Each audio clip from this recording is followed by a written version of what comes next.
Hi everyone, welcome to the AG Triathlon podcast, the podcast dedicated to telling the amazing stories behind the top age grouper performances in triathlon.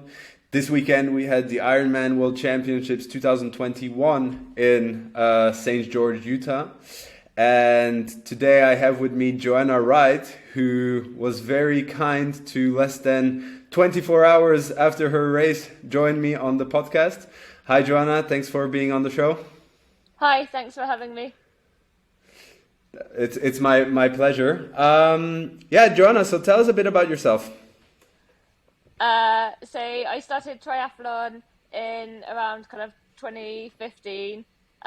Started off with shorter distances, then did a couple of halves, and then did my first full Ironman in 2019. And then was able to do another two last year, and then had the opportunity to compete at my first World Championships at the weekend. Amazing. And what a World Championships it was for you. You were fifth overall female in the age groupers and third in the 30 to 34 category. So massive congratulations. Tell us about your race. Thank you. Yeah, I was really happy with the result. It was such a tough day. So started off with the swim, which was quite a different format at the World Championships to a normal Ironman because they start each age group in at a time. So for me, that made for a harder swim because normally I find when it's a rolling start, you start with people like maybe a little bit quicker than you, and particularly with all of the men, and you can get a lot of drafting. Whereas just having the women separate, and there was a very big range of abilities. So there were a lot of age groups before mine, both men and women, with some swimmers who are not very quick, just trying to get around swimming breaststroke, to people who are really fast. So it was hard to get some good drafting in. But it was quite nice temperature, at least, because the days leading up the lake had been really cold, like 13 degrees Celsius, but it had warmed up to 17 for race day, so it made for quite a pleasant swim. Managed to get around okay, 1 hour 7 minutes, which is not my best, but not a disaster. And then got out onto the bike. The bike is what I was most looking forward to. Definitely my strength, and I knew the course was going to really suit me with all the hills. And I had a really good bike split. I was only a minute off the fastest age grouper bike split of the day, so I was really happy with that. Heat was starting to kick in on the bike, so by the time we got to like halfway, it was already up at kind of 28 to 30 degrees Celsius. And the second half of the bike is when it really gets tough. So we had the two biggest climbs in the second half, with the biggest climb of the day starting at 100 miles in. So that was really tough, getting up Snow Canyon. And then nice downhill into transition before we started the run. The run I knew was always going to be tough because I didn't have a very good build up with a little bit of an injury. So my longest run in training that I'd done was only 12k. So I knew right from the start it was going to be really tough. But I started off pretty steady and managed to hold on to the pace and hold on to third in my age group. So I was pretty happy given the challenging conditions. It was definitely the hardest run I've done. 450 meters of elevation gain for the marathon. So it was always going up and down. It was basically 5k up, 5k down, and then just kept on repeating that. So it was really tough. And I knew the person behind me was catching me. So the last 5k, I just ran downhill as fast as I could and left everything out on the course. And I was absolutely exhausted at the end, but very relieved to finish. Yeah. So Lionel Sanders, right, who finished second in the male pros, he mentioned that for him it was all day an individual time trial. So I'm curious because you're obviously also competing for the top positions. Are you aware of how your competition is going on the bike especially? Did you try to follow some groups, some moves maybe? Or was it also on your end just focusing on your own strategy? So on the bike, I had no idea how I was doing. I knew that I was only overtaking people the whole time, but particularly with the men starting ahead of us, I was kind of expecting that. I knew I was going pretty well when I got to the downhill, and from when it was like there was a shorter second lap, and I was overtaking all the men on the downhill who'd already were on their second lap, so I knew they must be quite high up. So that was quite a good sign. And then when I was going up Snow Canyon, all the Americans are really friendly and chatty, and a guy was like, "Oh, you're doing really well. I think you're coming fourth female overall." So then I kind of knew, okay, this I am doing pretty well on the bike. So that was quite encouraging. But then once I got onto the run, then I had my family out on the course. So um, my husband told me I was third in my age group and 15 minutes ahead of the next person. So I knew I had a bit of a gap, but I also knew that I wasn't going to have the best run, and I knew I was going to be slower than what I would hope to run when I was at my best. So I just needed to dig deep. And then when I was on the second lap, um, I just done 5K uphill, and he said you're gonna really struggle to hold on to third. So I just like that last lap dug really deep and managed to do my run. I think my second lap was only 2 minutes slower than my first lap, so I was pretty pleased with that for Ironman marathon. Hold on to the Yeah, end. that's pretty phenomenal. Yeah, yeah. And so on the bike, did you have like a goal power that you wanted to keep? Yeah, I had a goal power, but I was actually quite a bit below that. My legs didn't feel great, but I think talking to everyone else afterwards, I think it was just the heat, and when it's up at like 30 degrees, then your legs just don't work very well. So I think I ended up, my normalized power was about 15 watts below what I was aiming for. So to start with, I thought, oh, that's really bad, but in the grand scale of things, it's not awful, and it was clearly better than most people. So it was good enough.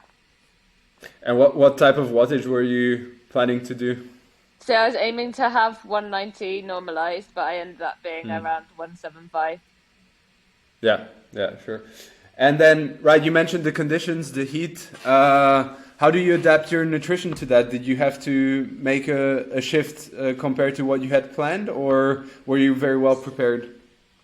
So I knew it was going to be really hot, and I raced an Ironman Lanzarote last year and had similar conditions. And I knew that I just had to drink at every single aid station. So even on the bike at the aid stations at the start, I made sure I filled up my front bottle, which I was just drinking water and electrolyte. And then my other two bottles, I had my like carb drink nutrition. But I just kept on topping it up all day because in Lanzarote, I think I ended up having a time where my bottle was empty, and when in that heat, you never want your bottle to be empty. And I also had a better way of securing my electrolyte tablets to my bike, so I could add them each time I topped up to make sure I stayed on top of that. And the same on the run, I just drank at every single aid station. Again, had some electrolyte tablets, and then in the second half of the run, I decided to walk the aid stations on the uphill just to get in some extra water. But on the downhill, I found that because I was running much faster, then I didn't want to walk the aid stations because it was like breaking up the rhythm too much. So I just tried to have like a little drink, but then really fuel more on the uphills. Yeah. Yeah, it's quite a fascinating course, huh? I mean, I watched most of the event myself, so that tells you about how much I'm into triathlon, right? Yeah, so you mentioned that you were injured, right, before the race, so your preparation was a bit disrupted with only 12K being your longest run before the event. So can you tell a bit more about the injury? And also then my second question would be is how do you adapt to this mentally, right? I mean, you're running a bit into the unknown. Did you have, again, a specific pacing plan or, yeah, tell us about that. Yeah, it was a really frustrating injury because it was just like a calf pain kind of overlaid injury, and it was something where if I'd like had more rest as soon as I felt the pain, it would have like not be, it would have just been like a few days rest. but because it was like minor enough I could keep going, I kept on training through it from like January through to kind of like end of February, and then I ended up having like a couple of weeks totally off running, tried to run again, still had the pain, had to have another 2 weeks off completely. But then the last 4 weeks I've been lucky to be able to do some running, but just not pushing it up too much. Um, so I knew that it was going to be hard, and I just needed to not go off too fast, which in a way could be a good thing because I think there were a lot of people who went off too fast on that run and blew up. Um, but I was kind of judging the pace mostly on feel and a little bit keeping an eye on my heart rate, um, trying to like push myself so my heart rate wasn't like too low. 'Cause then I thought like, come on, I need to work a bit harder. But at the same time, like trying to stay kind of in like a zone 2 to zone 3 heart rate rather than letting it go a bit higher, which I might have done if I had a bit more confidence in my running. Yeah, yeah. So you finished third in your category and fifth overall. You mentioned that your family was there. Tell us a bit about the feeling of, having a great race and sharing that with your family. Yeah, it was really good to have them there. My husband originally didn't think he could come to the race because he thought he had like couldn't get the time off work. But in the end, luckily he managed to get there, and it was really good having him for support and my parents just cheering me on all the way and just knowing that they were going to be there at the end. And when I finished, I just couldn't wait to get out through the finish sheet and see them. Yeah, amazing. So we were speaking about injury, right? And you mentioned to me that you're a physiotherapist in the British Army. Is that correct? Yeah, I work for the British Army rather than being in the British Army, but yeah, it's soldiers that I treat. Yeah, so tell us a bit about your work. How does it look like? What does your day typically look like? How do you balance your training with your work? Tell us all about it. So I'm quite lucky because the British Army really supports sport and healthy lifestyle fitness. So at my work, I'm lucky that it's like the kind of home of the Army Physical Training Centre. So we've got a 50-meter swimming pool at work, an athletics track, and then I've got like a nice gym within the physio department. And we've also got the canal which goes there, which I can run down. So I start work at 8 in the morning. I work from 8 till 5. So I normally swim before work from 6 till half 7, and then go into work, have a full morning of patients. But then I'm lucky that we have an hour and a half at lunchtime, so I can normally do a training session at lunchtime. Um, Either some strength in the gym, or I might go for a run down the canal. And then busy afternoon of patients. So I do find it's quite a tiring job sometimes, particularly you've got to be sympathetic all the time to patients, and sometimes when you're tired from training, then the energy you have to give can be quite a lot. But I think I'm just really lucky that I have a environment with work where people sort of understand my sport and everyone's very supportive of me. Yeah, perfect. And what about being a physio and being a triathlete? Like, we heard a lot about people withdrawing from the race. Okay, also because of sickness, but also because of injuries. So how does it help you being a physio to well, okay, now you were injured, so that was, I guess, a bit unfortunate. But does it help you in typically preventing injuries or being very mindful of what you have to do? Yeah, I think it can be really useful. Certainly with a lot of knowledge, always thinking about like aches and pains, whether it's an injury or just something hurting. But then on the other side, I think it can also be hard because having the knowledge there, I often think of like worst case scenario when actually often we all have aches and pains day to day racing and training, and most of the time it's nothing to worry about. So I think it's definitely useful to have the knowledge there, but sometimes it can make me worry more than I need to, maybe. Yeah, a bit paranoid, I guess. And And therefore, if you were to give a tip to an average guy like myself, right, that I train a lot, what would be the one thing that you would recommend to do on a day-to-day basis to make sure that I stay healthy and the body is has as good a chance as possible to stay healthy in the big training volume? So normally I say to like my patients and to anyone like coming back from an injury, if you have like a little bit of pain, then it's okay. But if it's like persistent, so you've done like a run one day and it's a little bit sore the next day, then that's okay. But if it's still sore 2 days later and you're trying to go again while you've still got something that's hurting before it's settled down, then I think that's a recipe for doing yourself an injury and making yourself worse. So I normally say like you want to make sure that any aches and pains you have like gone or settled by the time you train again.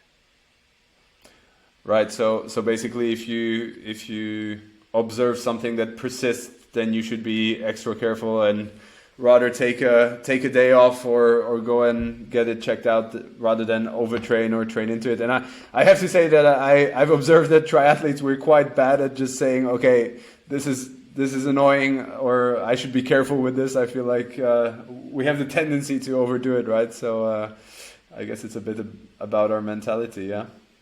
Yeah, definitely. And I think when you've got like a training plan to follow, before this year, I didn't have a coach. I was just self-coached, and I think in a way that could be easier because when you don't have like a proper training plan, then you are more likely to adapt to how you feel. Whereas sometimes when you have a coach and you think I need to follow this training plan, and then it can be harder to be more flexible. So I think just making sure you have like good communication with the coach as well is important. Yeah. So speaking about your coach, right? You just mentioned that you were self-trained before and now you're working with a coach. Tell us a bit about what the coach has brought to you. So I think just having some more structure. I think before I'd done pretty well being self-coached, but I felt like I was just hitting a bit of a plateau, and I found it hard to balance like always wanting to do more training and knowing like when to rest and when I was doing too much. Has been one useful thing. And then with my swimming, which is by far my weakest, then I think just having structure for all my swim sessions has really helped a lot to get my swimming a bit better. Right. So you managed to focus on your weaknesses and improve them. And then you spoke about the facilities that you have in your job, and I guess you're quite well served in that sense. But talk a bit about the UK in general and where you live. I didn't catch where you live, by the way, so maybe also mention where you live and how the triathlon scene and community is over there. So I live in Fleet, which is about an hour drive south of London, or like 40 minutes on the train. So there's a lot of triathletes in the area, particularly like in and around London. Where I live, I'm kind of in a village, so it's really good for cycling. Roads are still quite busy though, compared to the north of England, where you can get some really nice quiet roads. So you have to be quite careful with cars, but generally the cycling is pretty nice. I'm really lucky with the swimming pool, which is at work, because I think the biggest thing with swimming can be like time getting to and from the pool, but because I've got it there, that saves a lot of time. And then running, I've got loads of trails in the area which I like to run on. I've got a triathlon club which I'm a member of. I don't do loads with them, but I'll try and maybe swim with them once a week. Um, and then I'm part of Riot Racing Club, which is where I'm coached from. And a lot of the triathletes are in and around London area, so I sometimes meet up with some of them at weekends to do long rides and stuff, which is really cool. Excellent. And how about the local races in the UK? Do you have like a, I mean, I assume you have a full season going on there as well. And how does the the famous British weather impact all the racing? Yeah, racing in the UK is good fun. There are loads of triathlons in the UK. I think there are just like it's such a growing sport there. um, throughout the summer from like early May all the way through till end of September. There'll be lots of different races every single weekend. So any weekend you want to race, you just have to look at the race calendar and choose what you want to do, but there's always a choice. But the British weather, you never know what to expect. I've done races before that have been similar temperature to what we had yesterday, but I've also done races before where I have been very, very nearly casted off into an ambulance with hypothermia because it's so cold. We've had like freezing cold swims where you're like, oh yeah, like 5 degrees air temperature, 10, 11 degrees water temperature is just like horrible. So yeah, you never know what to expect in the UK. Yeah, sure. And then speaking about racing, right? So now you were on the podium in your age group of the World Championships. What's next this season? So the only thing I've currently got booked in is Kona, at start of October. So I just need to work out now what I do between now and then. I'd like to do at least one half, if not two halves before then. I was originally thinking possibly about doing another Ironman before then, but after yesterday, I think I probably would not like to put my body through another one, because I think just the risk of injury before Kona is too high, and I really want to go to Kona with my best possible chance. So I think it's best to just focus on everything good around Kona and just do like one or two halves before then. Yeah. Any idea on which ones, or have you started looking No, at I yet? need to have a look and decide whether I want to do a European one or just stick to UK race. There's quite a few UK halves to do, um, but I might go to Europe to get more guaranteed warmer weather. Yeah, I would do the same in your place. Um, yeah, so Joanna, thanks a lot for joining the podcast. I want to be conscious about your time and your recovery, given that you just did an Ironman yesterday. So yeah, all the best for the season. Was amazing hearing from you and hearing your story. Best of luck with your job and just everything in general. And then yeah, excited to see how you fare in Kona, and hopefully you can get on the podium overall. Thank you very much. Thanks for having me. Thanks a lot. Talk to you later. Bye bye. Bye.